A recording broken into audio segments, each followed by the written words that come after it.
Yeah, I'll see you all in hell, Tootie. Remember that. Every week, I'll see you in hell.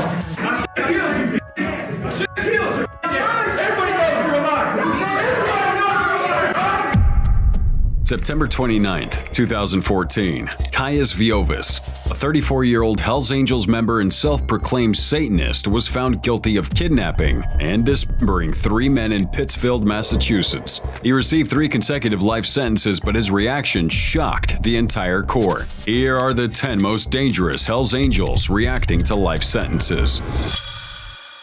Number 10. Zane Peora Wallace.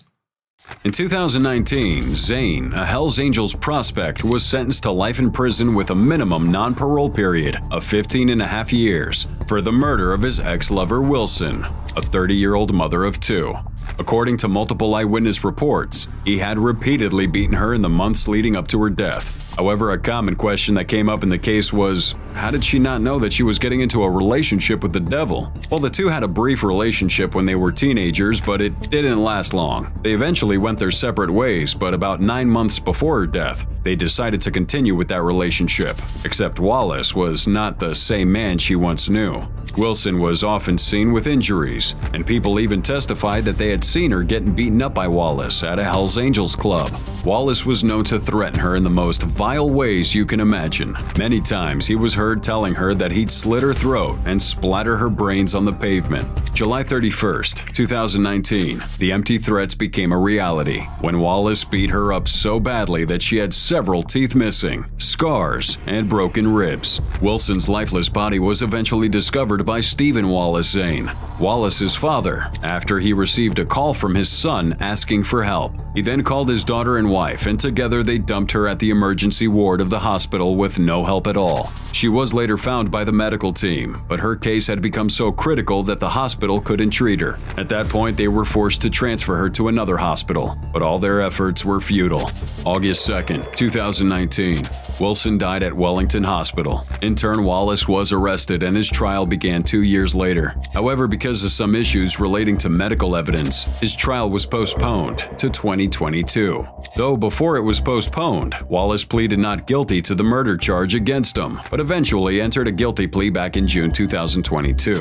On the day he was sentenced, more security had to be on the ground in the courtroom to make sure law and order would be upheld. And as soon as Wallace entered the courtroom, things became tense. After the judge sentenced him to life imprisonment with a minimum non-parole period of 15 years, he looked so defeated that his eyes mirrored resignation. His mother and sister would also get sentenced for attempting to pervert the course of justice concerning Wilson's death. Number 9. Jay Witt. July 2013, accused of second-degree murder and using a firearm to commit a felony, Jay Witt faced a trial in connection with the death of William Furlong, who was found dead at a Hells Angels motorcycle clubhouse. The detailed surveillance video put Witt at the scene of the crime when the murder happened, and according to a detective who testified, the video outside the clubhouse showed him and his girlfriend entering around 2:15 a.m. Furlong shows up just before 5 a.m. Then suddenly it shows Witt and his girlfriend leaving with a plastic bag. He would wipe down door handles and doors before driving away in a Chevy Cruze. During an interview with authorities, Witt's girlfriend Kozak told a police sergeant that all she knew was that Witt woke her up, claiming to have fought with someone and she would find a body downstairs. Witt was caught 2 weeks after an arrest warrant was issued, and during court proceedings, prosecutors argued that Witt and Furlong had been fighting before the murder. The prosecutor, Matt Cuss, requested the max sentence for manslaughter, emphasizing the fact that it would be easy to call the case a homicide case involving persons of Hells Angels Motorcycle Club,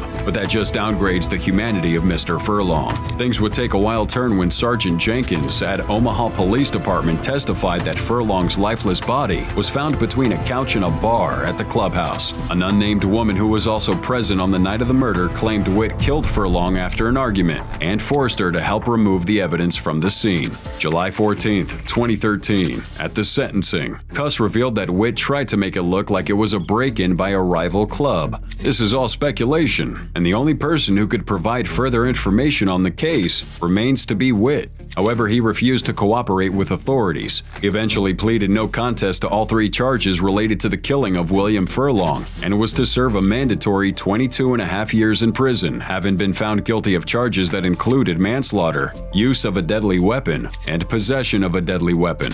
As his sentence was read out, his face was void of any emotion. Subsequently, he wouldn't live long enough to see the outside of the prison walls. He died on the 25th of September, 2019. The exact cause is yet to be known, but officials stated that he was being treated for medical conditions. Number 8. Caius Viovis. Yeah, I'll see you all in hell, truly remember that. Every I'll see you in hell. September 2011, Caius was charged with first-degree kidnapping, witness intimidation, and murder of David Glasser, Edward Frampton, and Robert Chadwell. But this wouldn't be the first time he was in trouble with the law. Originally from Augusta, Maine, Caius was born Roy Godfinski Jr., but legally changed his name and body in 2008 to fit his new persona. Inspired by a Twilight character and Roman god Viovis, who was thought to have escaped from hell, Caius looked fit for the role. He was drawn to the darker side of existence, finding refuge within the Hells Angels. He previously had a stint with the law that proved he had some sort of psycho tendency, to say the least. In 1999, Caius and his then-girlfriend Deanne Jones shocked headlines when they kidnapped a girl and brutally slashed her body with a razor and began performing satanic rituals. They were found guilty in 2000, serving only 3 years of a 10-year sentence for elevated aggravated assault and reckless conduct. And just to show you how disturbing this man truly was, all of this was before he even became a member of the Hells Angels. Prosecutors alleged that Caius had helped 37-year-old Hall and 47-year-old Chalou to kidnap and murder the 3 men. His trial was moved to Hampton Superior Court because he feared that the extensive publicity of the case in Berkshire County would prevent a fair jury selection. However, he insisted on his innocence throughout the case. Just 1 month before this trial began, D.A. Caples called my attorney, Gavin Reardon, and told me he knew I did not kill these men, but that he had anything to say I was involved in the disposal of the bodies. Caius was found guilty of kidnapping, murdering, and dismembering the 3 victims. He was also convicted of 3 counts of kidnapping and 3 counts of witness intimidation in the killings of the 3 men. He didn't see it coming and started shouting in the courtroom. Caius Viovis has since tried to appeal. However, his case has been rejected. Number 7. Adam Lee Hall. As the guilty verdicts were read, Adam Lee Hall's moment of freedom was over. His handcuffs were slapped back on. July 2009, in the city of Massachusetts, Adam Lee Hall assaulted Glasser with a baseball bat because he believed he had stolen from him. Glasser then reported to the police, and Hall was arrested and charged with assault and battery using a dangerous weapon. A year later, while the case was still pending, Hall tried to discredit Glasser as a witness by framing him for kidnapping and possession of firearms. But the police were able to see through those shenanigans, and this earned Hall more charges. However, he was still free to move around. That's when he got into contact with Chalou and Viovis, also a Hells Angels prospect. August 27, 2011 was the last time the victims were seen, before their mutilated bodies were discovered 13 days later. And if the court file is anything to go by, David Glasser, Edward Frampton, and Robert Chadwell were murdered, most disturbingly, and then taken in Hall's Buick to a remote location, dismembered, and buried in a ditch. As the trial began, witnesses would take the stand, starting with an ex-girlfriend of Hall. She testified that he had 3 firearms concealed in a bag of dog food on the night of the 2011 murder. And if that wasn't enough, Rose Dawson testified that Hall visited her in the morning and asked her to buy bleach to clean his car, along with another witness, Alexandra Ellie, where she pointed out a brown liquid that came out of the trunk of the car. Dawson also spoke of an evening at the Hells Angels clubhouse, where Hall and others were mocking the victims. As much as Hall tried to maintain a calm demeanor, the trial wasn't void of some drama during the proceedings. Over there at the house on Sunday afternoon to meet with you. 20 miles away at a barbecue. He was found guilty of 3 counts of murder, 4 counts of kidnapping, 4 counts of witness intimidation, assault, battery with a dangerous weapon, and conspiracy. However, he was found not guilty of 2 counts of witness intimidation, extortion, and kidnapping. As the jury's verdict was being read out, Hall appeared devastated, and you can hear the tears in the background. You say that the defendant is guilty of murder in the first degree. So say you, Madam Floor Lady? Yes. So say you offer these For the charges he was found guilty of, Adam Lee Hall was sentenced to 3 consecutive life sentences with no possibility of parole. This case drew so much attention from the media that they ended up relocating the trial from Berkshire to Springfield. Number 6. Richard DeVries. They're shooting. They're shooting. Newly released cell phone footage shows part of the confrontation between Hells Angels bikers and rival Vagos Motorcycle Club last month on the Henderson Highway. October 2020, Richard DeVries was arrested along with 7 others on racketeering charges linked to a shooting that happened in May on Henderson Highway. Charges on top of the racketeering include conspiracy to commit murder, attempted murder, battery, and discharging a firearm at or into an occupied structure. According to the prosecutors, on May 29th, DeVries, along with other members of Hells Angels, opened fire on 6 Vagos motorcyclists on the U.S. highway. A witness told the police dispatchers that she had seen the Angels stopped at an emergency exit just moments earlier, and they appeared to be waiting for the gang to drive by. Some members of the Hells Angels from the shooting were later seen on security footage at a Henderson Harley-Davidson location, parking their bikes in a secret garage. Prosecutors believe that the attack may have been in retaliation for a San Bernardino shooting that resulted in the death of a Hells Angels member. About a month ago in San Bernardino, a Vagos did kill a Hells Angels. And although a Vagos member disputed this claim, it remains a very strong debate. The police also discovered many bullet casings that had been fired from over a mile along the highway. However, it was uncertain if it was a full-on gun battle involving the Vagos group, or if all those reported injured had sustained gunshot injuries. DeVries was initially arrested along with Aaron Chun,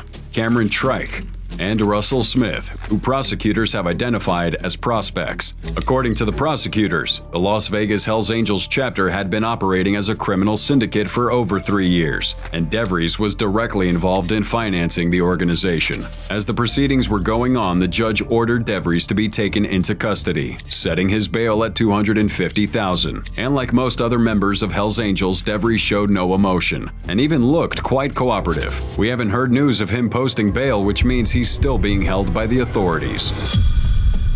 Number 5. Frank Hannebuth. Between 2009 and 2013, Frank Hannebuth, a German biker and notorious leader of the Hells Angels Motorcycle Club in Europe, led an army of over 50 bikers in what could simply be described as insanely illegal activities. Now, some of these activities include racketeering, money laundering, drug trafficking, and gun trafficking, among other things. He was arrested alongside 46 other members of their club, and they were accused of orchestrating a web of organized crime including extortion, pimping, and illegal firearms, plus daring robberies on the Spanish island of Mallorca and Ibiza. The charges against Hannebuth carry a 13-year sentence and a $4.5 million fine for criminal group membership, money laundering, and illegal firearm possession. Other members are facing up to 38 years in prison for their involvement in assorted prostitution rings and drug trafficking. Out of all the Angels we've talked about up to this point, the story of Frank Hannebuth was a major blow to the sinister activities of this club, and is an eye-opener to the activities of this supposedly ordinary motorbike club.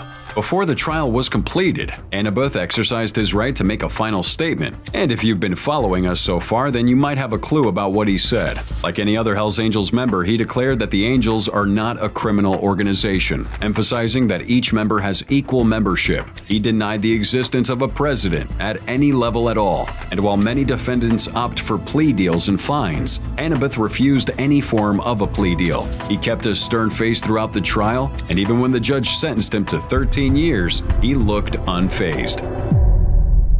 Number 4. David Shalhoub. David Shalhoub has been on trial since late April in connection with the kidnapping and killings of David Glasser, Edward Frampton, and Robert Chadwell. August 2011, the disfigured remains of the 3 Pittsfield men were discovered in Beckett by law enforcement agencies, which have revealed that the victims were abducted, shot, and then dismembered. These heinous acts were all linked to 3 men: Adam Lee Hall, Caius Viovis, and David Chalou. Now, Chalou was trialed as the second defendant in the 2011 triple homicide case that drew national attention due to the disturbing nature of the murders. Although he denied those charges and other related offenses, David Cassie, a key eyewitness, described in detail how Chalou and his accomplices, Paul and Viovis, butchered the three men, cutting their bodies off into pieces. At first, there wasn't any evidence linking Chalou to the murders. However, the prosecutors at the trial decided to use the testimonies of jailhouse informants as evidence against Chalou. One of these guys, known as Christopher Latalian, stated that while Chalou had been at the Berkshire County House of Correction in September 2011, Chalou had told him, "I got a body. Not only do I got one body, I got three bodies. Not only do I got three bodies, but I made him disappear. Not only did I make him disappear, but 14 days later, they found him cut into pieces at the bottom of a ditch." As crazy as that sounds, that wasn't the only witness statement. This next one is simply horrifying. Now, just before his trial, Chalou was moved to Sousa Baranowski Correctional Center, where he met a member of the Aryan Brotherhood, Jethro Kempton. Now, Kempton testified that the defendant had described his role in the murder of the three victims. According to Kempton, Chalou knocked on the door of the targeted victim, and when they had gotten in to get him, they discovered he had two friends over that night. Kempton also added that Chalou didn't feel remorseful about anything he said that night. He said Chalou jokingly mentioned that while they were shooting the guys, one of them ran off into the woods naked. He also mentioned that the defendant let the bodies of the victims sit for a while to avoid making a mess when they dismembered them. After the jury listened to the testimonies presented to the court, they deliberated and came back with a guilty verdict. But when all 12 jurors were individually polled, one person said she had not come to that decision. So Hampton Superior Court judge rendered that verdict void, as he wanted a unanimous verdict. By the time the jury reconvened, they had reached a unanimous vote, finding Chalou guilty of all charges against him. Describing the defendant's conduct as heinous would be an understatement. The victims had been subjected to death in a depraved manner, and it certainly gladdened most people who followed the case when the judge said he wouldn't hesitate to impose the harshest possible sentence in the Commonwealth of Massachusetts. David Chalou was given 3 consecutive life sentences without parole for all 3 murders. As the jury's verdict was being read, Chalou appeared to be unfazed by the decision. It was almost as if he had succumbed to fate. Number 3. Joseph Lancia. The head of the Rhode Island chapter of the Hells Angels, Joseph Lancia, led into Superior Court in handcuffs. The biker leader was arrested Saturday night after a fight at the Cadillac Lounge strip club. June 2019, the leader of Hells Angels Club in Rhode Island, Joseph Lancia, was arrested after an investigation into reports of shots fired and faced charges relating to attempting to kill a former club prospect. Now, that morning, the victim was driving a Mack semi-truck past the clubhouse located on Wendell Street when the defendant, Lancia, took out a .25 cal semi-automatic and fired a single shot at the truck. Luckily for the victim, he was able to escape. He turned into the next street and alerted the Rhode Island police. And in just a few seconds, the tactical team had swarmed the area, executing a search warrant at the Messer Street clubhouse where Lancia was. Anyone inside 161 Messer Street? This is the state police. Come out with your hands up. Do it now. During the search, the team found 3 handguns and different types of ammunition. Additionally, they found the .25 cal bullet fired by Lancia into the truck's passenger side door. He was arrested but was granted bail, and after his release, he decided to lay low for a while. But less than a year later, disaster struck again. February 2020, the Hells Angels Club leader was in the news again, this time for an altercation at the clubhouse. An officer working detail at the club had witnessed Lancia punch a bouncer. And although the bouncer didn't want to press charges, the police had already witnessed it. This meant Lancia had violated the terms of his 2019 bail, and he was charged with disorderly conduct. His lawyer kept trying to make a case for him. However, the court wasn't convinced by the result, so he was held without bail. That wasn't to be the last we heard of Lancia, though. In 2022, he requested that the judge who was now presiding over the case, Judge Kristen E. Rogers, recuse herself from the case because her husband was a lieutenant in the Rhode Island Police Department. He argued that Rogers' marriage to Little Compton Police Chief Scott Rains made it improper for her to judge his case. However, the record showed that his request stemmed from a raid that Judge Rogers' husband wasn't involved in. As you might have guessed, she didn't recuse herself because of a lack of evidence. But Lancia did something surprising before his ruling was finalized.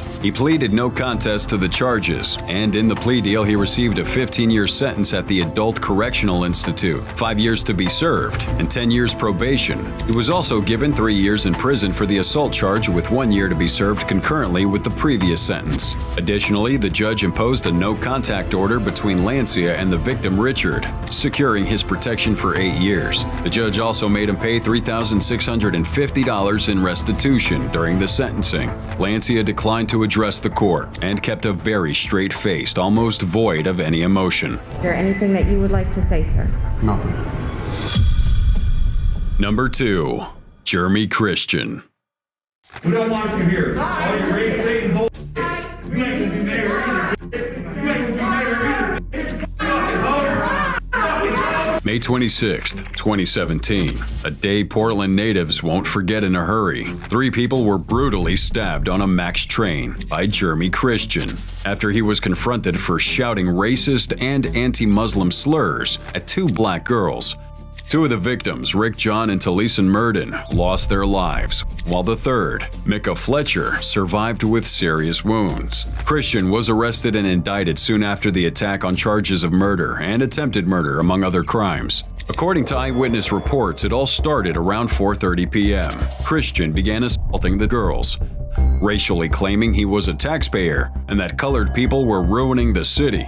We got Supreme Court rulings for our freedom of speech since the 50s and 60s in the Northwest. As the man continued ranting, the train operator was heard on the loudspeaker saying, "Whoever's creating the disturbance needs to exit the train immediately." This didn't deter Jeremy, though. In fact, it only seemed to infuriate him more. He started directing his tirade at a Muslim Somali girl who was wearing a hijab and her non-Muslim friend, a black girl. Out of fear, they moved to the back of the train, and that was when the victim stepped in to try and form a barrier between Christian and the girls. After a little back and forth, Christian threatened to kill whoever touched him, and within the twinkle of an eye, he'd mercilessly stabbed the victims. Then commotion erupted on the train, with everyone running in every direction. Some people stayed back to administer first aid to the victims, and others would chase after Christian while calling 911. He was arrested shortly after that stabbing, and true to his character, he didn't show any sign of remorse. The patrol car footage showed Christian saying after his arrest, "I just stabbed a bunch of motherfuckers in the neck. I can die in prison as a happy man." June 6, 2017, the Multnomah County Grand Jury indicted Christian on 15 counts. Of these, 11 related to the May 26 stabbings, 2 counts of aggravated murder, 1 count of attempted aggravated murder, 1 count of first-degree assault, and 2 counts of menacing, and 4 related to the conduct the day before the stabbing, when Christian threw a plastic bottle at a black woman at the MAX train station. But that wasn't all. Another outburst occurred at a court appearance on the 7th of June, and simply there was no stopping this dude. Christian pleaded not guilty to all the charges, but his demeanor at the proceeding showed he was indeed an unstable person, screaming and shouting at witnesses before he had to be removed from the courtroom for racially abusing a witness.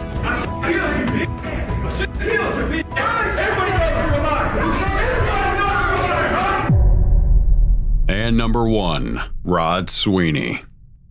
A member of the Hells Angels appeared in court today to face assault charges stemming from an incident involving a leukemia patient. Summer 2016, Rod Sweeney, a 48-year-old full-fledged member of the notorious biker gang Hells Angels in the UK, received a sentence for an unprovoked attack on a boy and his uncle. And when we say unprovoked, we mean it. It all happened on the 5th of August, 2013. An uncle was teaching his nephew, who had been struggling with cancer, how to ride a bike in the back lane between Battershill Street and Moncton Avenue in East Kildonan, near Sweeney's home. All of a sudden, they would hear a voice coming from Sweeney's property asking him what they were doing and telling them they were being watched on a security camera. Not thinking too much about it, especially since they weren't doing anything wrong, they continued about their normal business, until shortly afterward, Sweeney would drive up in an SUV and attack with a metal baton, breaking the boy's arm and punching his uncle repeatedly. Sweeney, at the time with 10 prior criminal convictions, half of which were for assault, had no reason to attack him. The victims didn't know him. They did nothing to provoke this. All they really did was ride a bike on the street. The defendant tried to make a case for Sweeney, saying that Mr. Sweeney dealt with severe paranoia and was scared that he might get robbed. But the Court of the Queen's Bench, Sandra Sanook, said that he took the time to grab a metal baton, get in a vehicle with a friend, and drive up to the young men in the back lane. He had time to stop and change his mind, but he didn't. In October 2016, the judge found Sweeney guilty of aggravated assault and assault with a weapon after a trial at which Sweeney's defense argued he'd been away on a fishing trip at the time of the assault. The victims were unarmed and a lot smaller in stature than Mr. Sweeney, but for some reason, the innocent activity of bike riding aggravated him. The victims didn't file their victim impact statement in court, and the uncle has since moved out of the neighborhood because, according to them, they don't want anything to do with him. When the judge read out his sentence, he had a look of regret and resignation. It looked like he had accepted his fate.